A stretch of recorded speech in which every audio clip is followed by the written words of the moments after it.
हनुमान जी हिंदू धर्म के सबसे प्रतिष्ठित और पूजनीय देवताओं में से एक हैं।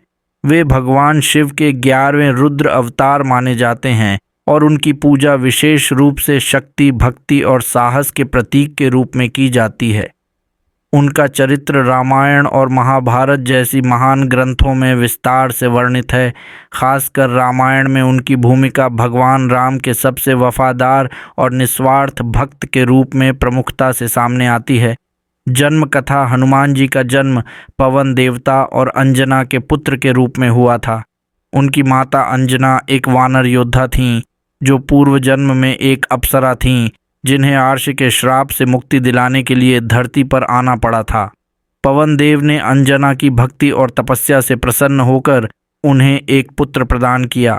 यह पुत्र था हनुमान, जिसे भगवान शिव का अवतार माना गया। हनुमान का जन्म एक विशेष उद्देश्य के लिए हुआ था। उन्हें भगवान राम की सहायता करनी थी जब रावण सीता को लंका लेकर गया। हनुमान जन्म से ही अत्यंत शक्तिशाली और दिव्य शक्तियों से संपन्न थे।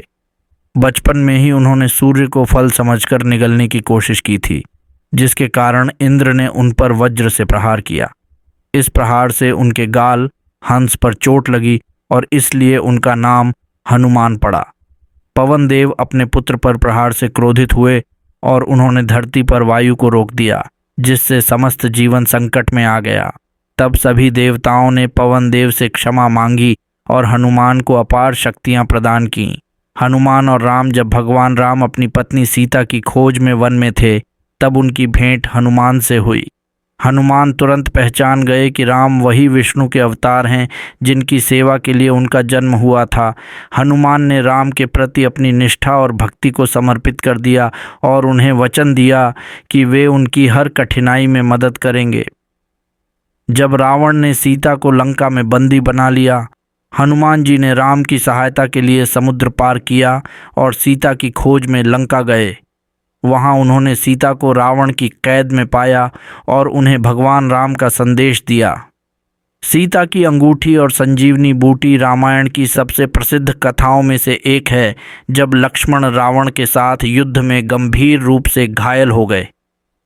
वैद्य ने कहा कि केवल संजीवनी बूटी ही लक्ष्मण को बचा सकती है और वह हिमालय पर्वत पर पाई जाती है। हनुमान जी बिना किसी विलंब के उड़कर हिमालय पहुँचे, लेकिन उन्हें बूटी पहचान में नहीं आई। इस पर उन्होंने पूरा पर्वत ही उठा लिया और युद्ध क्षेत्र में वापस ले आए। इसी बूटी से लक्ष्मण के प्राण लौटे और राम रावण को पराजित करने में सफल हुए। महाभारत में हनुमान का उल्लेख महाभारत में भी मिलता है। जब अर्जुन युद्ध से पहले श्री कृष्ण के साथ संवाद कर रहे थे, तब श्री कृष्ण ने उन्हें बताया कि हनुमान अब भी इस धरती पर हैं और भीम के बड़े भाई के रूप में उनका अस्तित्व है। अर्जुन ने उन्हें खोजने का प्रयास किया और उनका आशीर्वाद प्राप्त किया। महाभारत के युद्ध के दौरान हनुमान ने अर्जुन के रथ के ध्वज पर विराजमान होकर उसकी रक्षा की थी। हनुमान की अनंत शक्ति और भक्ति हनुमान जी की भक्ति और शक्ति का कोई मुकाबला नहीं था। उनकी भक्ति भगवान राम के प्रति इतनी प्रबल थी कि उन्होंने अपने सीने को चीरकर उसमें राम और सीता की छवि दिखा दी थी। यही कारण है कि हनुमान जी को राम भक्त हनुमान भी कहा जाता है। उनका जीवन हमें निस्वार्थ सेवा, दृढ़ निष्ठा और अद्वितीय साहस का संदेश देता है। हनुमान जी के अद्भुत चरित्र और उनकी गाथाएं आज भी लोगों के लिए प्रेरणा स्रोत हैं।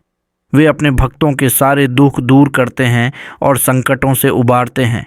यही कारण है कि उन्हें संकट मोचक के रूप में पूजा जाता है।